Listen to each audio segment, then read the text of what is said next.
Hello' everyone, ছাত্ৰ ছাত্ৰীসকল, আশা কৰিছোঁ তোমালোক সকলোৱে ভালে আছা। আজি আমি তোমালোকৰ বিজ্ঞান পাঠ্যপুথিৰ তৃতীয় অধ্যায়টি আৰম্ভ কৰিম। অধ্যায়টিৰ নাম হৈছে অণু আৰু পৰমাণু। তোমালোকে আগৰ দুটা অধ্যায়ত পদাৰ্থ কাক বোলে ভালদৰে বুজি লৈছিলা, নহয়নে? পদাৰ্থ মানে হ'ল আমি চাৰিওফালে দেখা সকলোবোৰ বস্তুকে পদাৰ্থ বুলি কওঁ। তোমালোকে চাৰিওফালে চকু ফুৰোৱা আৰু যিমানবিলাক বস্তু দেখা পোৱা সকলোকে আমি পদাৰ্থ বুলি ক'ম। তোমাৰ আগত থকা কলম, কিতাপখন, বহীখন, চকী, মেজ আদি সকলোবোৰ পদাৰ্থৰ ভিতৰত পৰে। গতিকে আজি এই অধ্যায়টোত পদাৰ্থ কেনেদৰে গঠিত আৰু পদাৰ্থ কিহেৰে গঠিত সেই বিষয়ে ভালদৰে বুজি ল'ম। তোমালোকৰ চাৰিওফালে থকা পদাৰ্থবোৰ যেতিয়া তোমালোকে সৰু সৰু অংশলৈ ভাঙি গৈ থাকা, এটা সময়ত এনেকুৱা এটা কণা পাবা যিটো তুমি পুনৰ ভাঙিব নোৱাৰা বা সৰু কৰিব নোৱাৰা, আৰু এই কণাবোৰকে আমি অণু আৰু পৰমাণু বুলি কওঁ। গতিকে আজি আমি এই অধ্যায়টিৰ অণু আৰু পৰমাণুৰ কিছু কথা আৰম্ভ কৰিম। তোমালোকে কেতিয়াবা ভাবি চাইছানে তোমালোকৰ চাৰিওফালৰ পদাৰ্থবোৰ কেনেদৰেনো গঠন হৈছে বা কিহেৰে গঠন হৈছে? প্ৰাচীন যুগৰ দাৰ্শনিকসকলেও এই বিষয়ে জানিবলৈ উৎসুক হৈ পৰিছিল।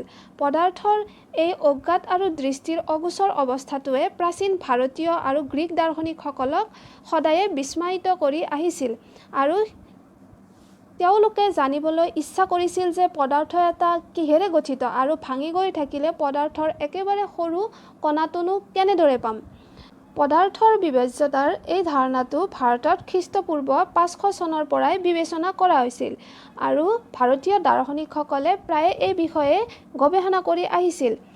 ভাৰতীয় দাৰ্শনিক মহৰ্ষি কণাদে এই বিষয়ে গৱেষণা কৰি ধাৰণা কৰিছিল যে যদি আমি পদাৰ্থ এটা ভাঙি গৈ থাকোঁ তেন্তে আমি কিছুমান ক্ষুদ্ৰ কণা পাই গৈ থাকিম। এটা সময়ত আমি পদাৰ্থটোৰ সবাতোকৈ ক্ষুদ্ৰ কণাবোৰ পাম। এই অৱস্থাৰ পাছত পদাৰ্থত আৰু অধিক বিভাজন সম্ভৱ নহয়। এই ক্ষুদ্ৰতম অবিভাজ্য কণাবোৰক তেওঁ পৰমাণু নাম দিছিল। গতিকে মহৰ্ষি কণাদে এই ক্ষুদ্ৰতম কণাবোৰক পৰমাণু নাম দিছিল। আন এগৰাকী ভাৰতীয় দাৰ্শনিক পকুধা কাট্টায়ামে এই মতক বিশদভাৱে দাঙি ধৰিছিল আৰু কৈছিল যে এই কণাবোৰ সাধাৰণতে সংযোজিত অৱস্থাত থাকে বাবে পদাৰ্থক আমি ভিন ভিন ৰূপত পাইছোঁ। তোমালোকে দ্বিতীয় অধ্যায়টিত কঠিন, জুলীয়া আৰু গেছীয় পদাৰ্থৰ কণাবোৰৰ ধৰ্ম পাইছিলা। কঠিন পদাৰ্থত কণাবোৰ এটা আনটোৰ পৰা ওচৰত থাকে, কিন্তু জুলীয়া অৱস্থাত এই কণাবোৰ অলপ দূৰে দূৰে থাকে। তেনেদৰে গেছীয় অৱস্থাত এই কণাবোৰে বেছি দূৰত থাকে। গতিকে কাট্টায়ামে কৈছিল যে কণাবোৰে এনেদৰে সংযোজিত অৱস্থাত থাকে বাবে পদাৰ্থক আমি ভিন ভিন ৰূপত দেখা পাওঁ। সমসাময়িক গ্ৰীক দাৰ্শনিক ডেমক্ৰিটাছ আৰু লিউচিপাছৰ মতেও যদি আমি পদাৰ্থ এটা ভাঙি গৈ থাকোঁ এটা সময়ৰ পাছত কণাবোৰৰ আৰু অধিক বিভাজন ঘটাব পৰা নাযায়। এই অবিভাজ্য কণাবোৰক ডেমক্ৰিটাছে এটম বুলি কৈছিল। গতিকে এই অবিভাজ্য কণাবোৰক ডেমক্ৰিটাছে এটম নাম দিছিল, আৰু এটমৰ অৰ্থ হৈছে অবিভাজ্য। এই সকলোখিনিয়ে দৰ্শনভিত্তিক ধাৰণা আছিল। ১৮ শতিকা পৰ্যন্ত তেনে কোনো ধৰণৰ পৰীক্ষামূলক কাম কাজ আৰম্ভ হোৱা নাছিল। গতিকে এই দাৰ্শনিকসকলে এই ধাৰণাবোৰ প্ৰমাণ কৰিব পৰা নাছিল। কিন্তু ১৮ শতিকাৰ শেষলৈ বিজ্ঞানীসকলে মৌল আৰু যৌগৰ মাজত প্ৰভেদ চিনিব পাৰিছিল, আৰু এই প্ৰভেদ চিনিব পৰাৰ ফলতে মৌলবোৰে কিয় আৰু কেনেকৈ লগ হয় আৰু লগ হ'লে কি হ'ব তাক জানিবলৈ এই দাৰ্শনিকসকলে বিজ্ঞানীসকলে উৎসুক হৈ পৰিছিল। আৰু এই আগ্ৰহৰ ফলতে এণ্টনি এল লিবয়ছিয়াৰে ৰাসায়নিক সংযোগৰ দুটা গুৰুত্বপূৰ্ণ বিধি উপস্থাপন কৰিছিল, আৰু এই বিধি দুটাই ৰাসায়নিক বিজ্ঞানৰ ভেটি স্থাপন কৰিছিল। ৰসায়ন বিজ্ঞানত আমি পদাৰ্থ এবিধ কি কণাৰে গঠিত আৰু কিয় আৰু কেনেদৰে গঠিত সেই বিষয়ে ভালদৰে অধ্যয়ন কৰোঁ, আৰু এই পদাৰ্থসমূহৰ ধৰ্মৰ বিষয়ে আমি বিশদভাৱে আলোচনা কৰোঁ। এতিয়া আমি ৰাসায়নিক সংযোগৰ এই বিধি দুটা উদাহৰণ সহকাৰে ভালদৰে বুজি লওঁ।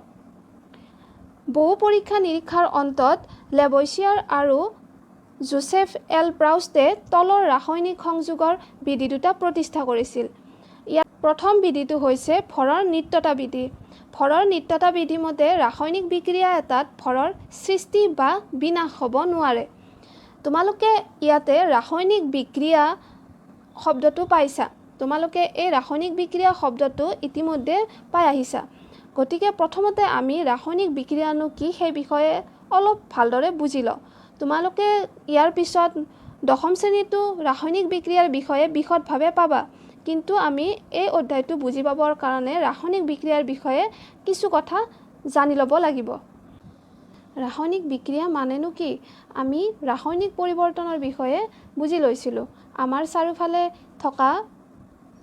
চাৰিওফালে ঘটা কিছুমান পৰিৱৰ্তনক আমি ৰাসায়নিক পৰিৱৰ্তন বুলি ক'ব পাৰোঁ। আৰু ৰাসায়নিক পৰিৱৰ্তনত পদাৰ্থ এবিধ আমি পুনৰ আগৰ অৱস্থালৈ ঘূৰাই নিব নোৱাৰোঁ।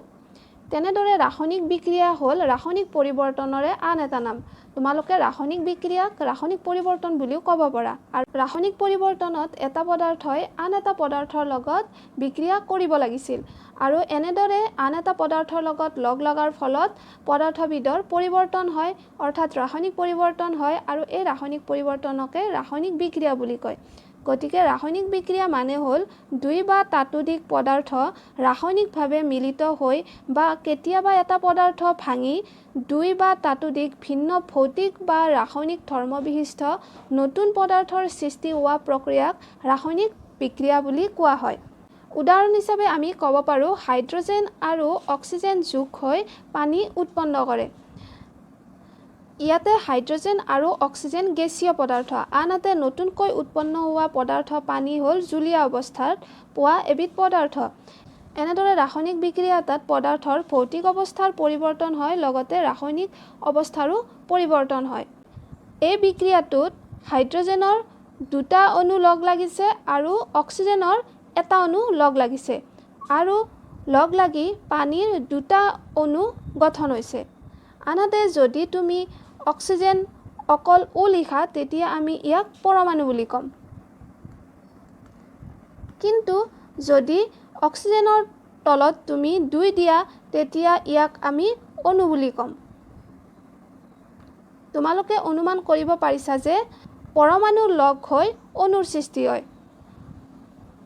গতিকে এই বিক্ৰিয়াটোত দিয়া H2 অৰ্থাৎ হাইড্ৰজেন অণু আৰু O2 অক্সিজেন অণু লগ হৈ পানীৰ অণু অৰ্থাৎ H2O গঠন হৈছে। আৰু এই বিক্ৰিয়াটোৰ বাবে আমাক হাইড্ৰজেনৰ দুটা অণুৰ প্ৰয়োজন আৰু অক্সিজেনৰ এটা অণুৰ প্ৰয়োজন, আৰু এই বিক্ৰিয়াৰ ফলত পানীৰ দুটা অণুৰ সৃষ্টি হ'ব।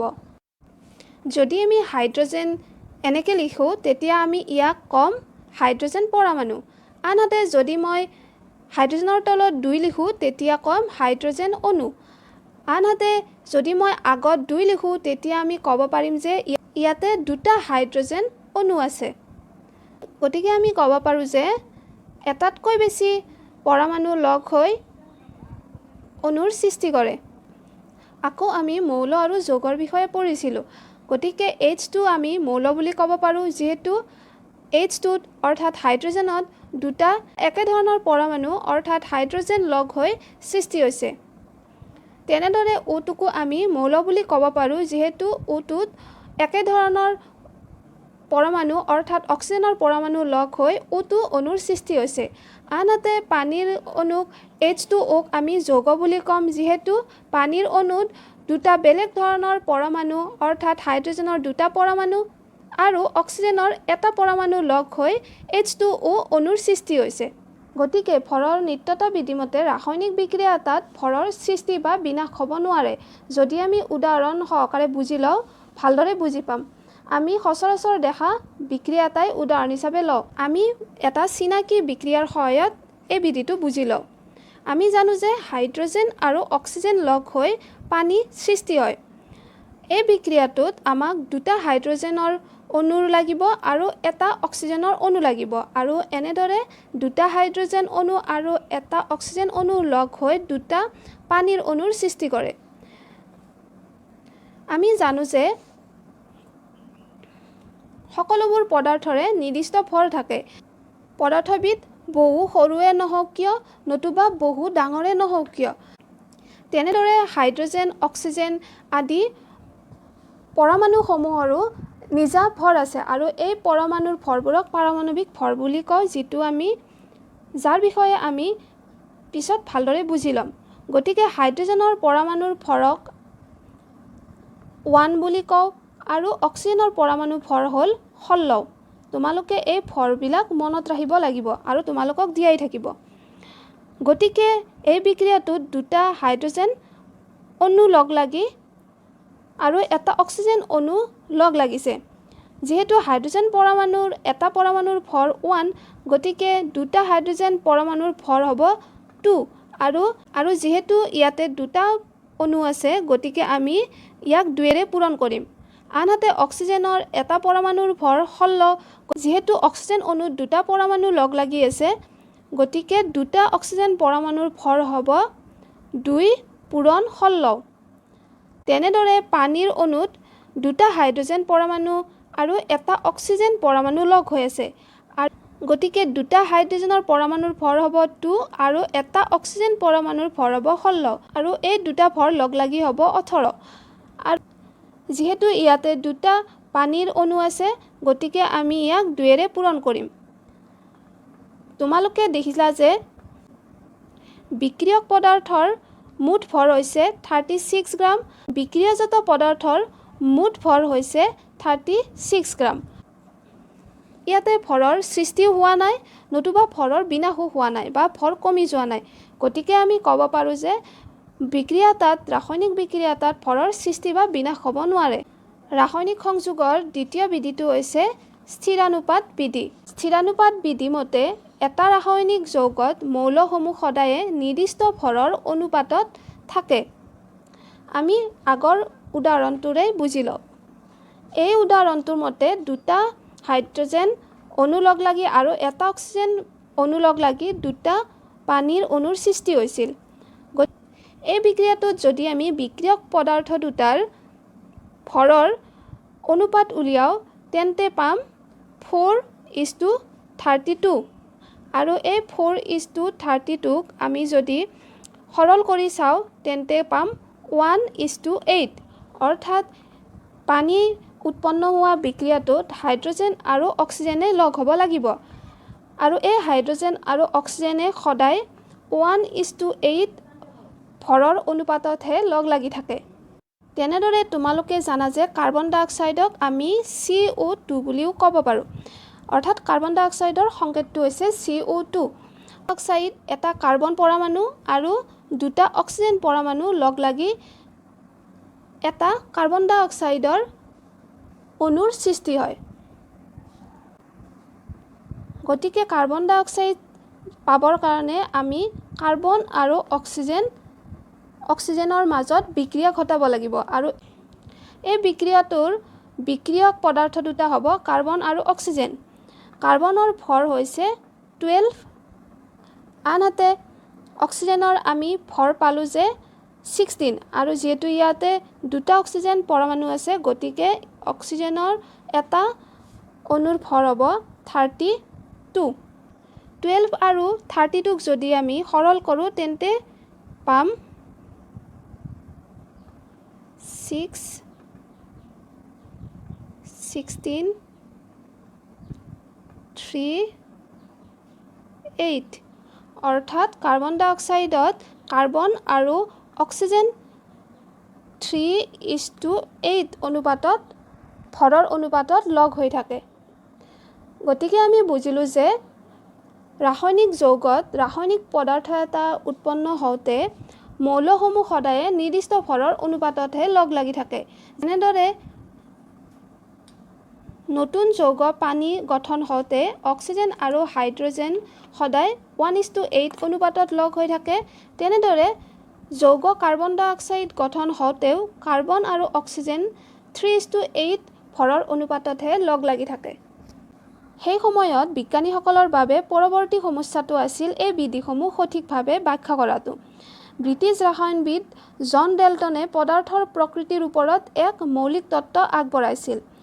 ডেল্টনে পদাৰ্থৰ বিভাজ্যতা ধাৰণাটো দাঙি ধৰিছিল, যিটো তেতিয়া পৰ্যন্ত এটা বিশুদ্ধ দাৰ্শনিক ধাৰণাহে আছিল, আৰু ডেল্টনে এই দাৰ্শনিক ধাৰণাটো এটা তত্ত্বলৈ পৰিৱৰ্তন কৰিছিল।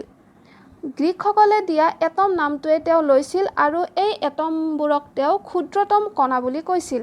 গতিকে তেওঁৰ তত্ত্ব ৰাসায়নিক সংযোগৰ বিধিৰ ওপৰত প্ৰতিষ্ঠিত, অৰ্থাৎ ডেল্টনৰ এটমিক তত্ত্ব ৰাসায়নিক সংযোগৰ বিধি, ভৰৰ নিত্যতা বিধি আৰু স্থিৰানুপাত বিধিৰ এক ব্যাখ্যা বুলি ক'ব পাৰা।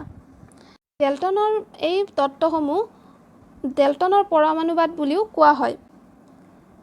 ডেল্টনৰ পৰমাণুবাদৰ মতে মৌলই হওক বা যৌগই হওক বা মিশ্ৰ পদাৰ্থই হওক সকলোবোৰ এটম নামৰ ক্ষুদ্ৰ কণিকাৰে গঠিত। ডেল্টনৰ স্বীকাৰ্যসমূহ হৈছে সকলো পদাৰ্থ পৰমাণু নামৰ অতি ক্ষুদ্ৰ কণাৰে গঠিত। পৰমাণুবোৰ অবিভাজ্য কণা যাক ৰাসায়নিক বিক্ৰিয়া এটাত সৃষ্টি বা বিনাশ কৰিব নোৱাৰি। এই ক্ষুদ্ৰ কণা যাৰ নাম তেওঁ পৰমাণু দিছে, এই পৰমাণুবোৰ অবিভাজ্য কণা, অৰ্থাৎ পৰমাণুসমূহক আমি পুনৰ সৰু কণালৈ ভাঙিব নোৱাৰোঁ। ৰাসায়নিক বিক্ৰিয়া এটাত এই পৰমাণুসমূহ সৃষ্টি বা বিনাশ হ'ব নোৱাৰে। নিৰ্দিষ্ট মৌলৰ পৰমাণুবোৰৰ ভৰ আৰু ৰাসায়নিক ধৰ্মসমূহ একেই।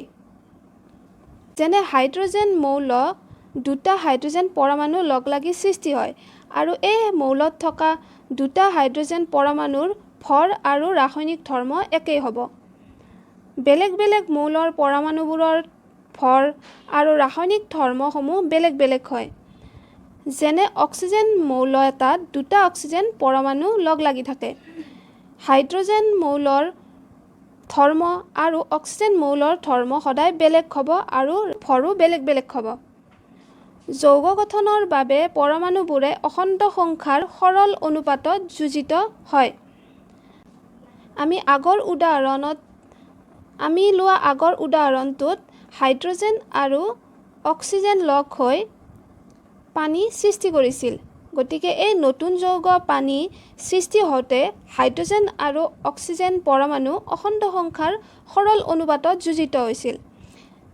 হাইড্ৰজেনৰ 4টা পৰমাণু আৰু অক্সিজেনৰ 2টা পৰমাণু লগ হৈ 2টা পানীৰ অণু সৃষ্টি হৈছে। আৰু এই পৰমাণুসমূহৰ অনুপাত যদি আমি উলিয়াওঁ তেন্তে কি পাম? আমি পাম 4:2, অৰ্থাৎ 2:1। এনেদৰে যৌগ গঠনৰ বাবে পৰমাণুবোৰে অখণ্ড সংখ্যাৰ সৰল অনুপাতত যোজিত হয়।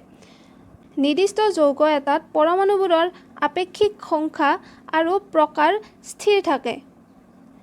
যেনে আমি যদি আকৌ উদাহৰণ হিচাপে পানীৰ কণা লওঁ, অৰ্থাৎ পানীৰ এটা অণু লওঁ, পানীৰ অণুত সদায় হাইড্ৰজেন পৰমাণু 2টা থাকিব লাগিব আৰু অক্সিজেন এটা থাকিব লাগিব। গতিকে নিৰ্দিষ্ট যৌগ এটাত পৰমাণুবোৰৰ আপেক্ষিক সংখ্যা আৰু প্ৰকাৰ স্থিৰ থাকে।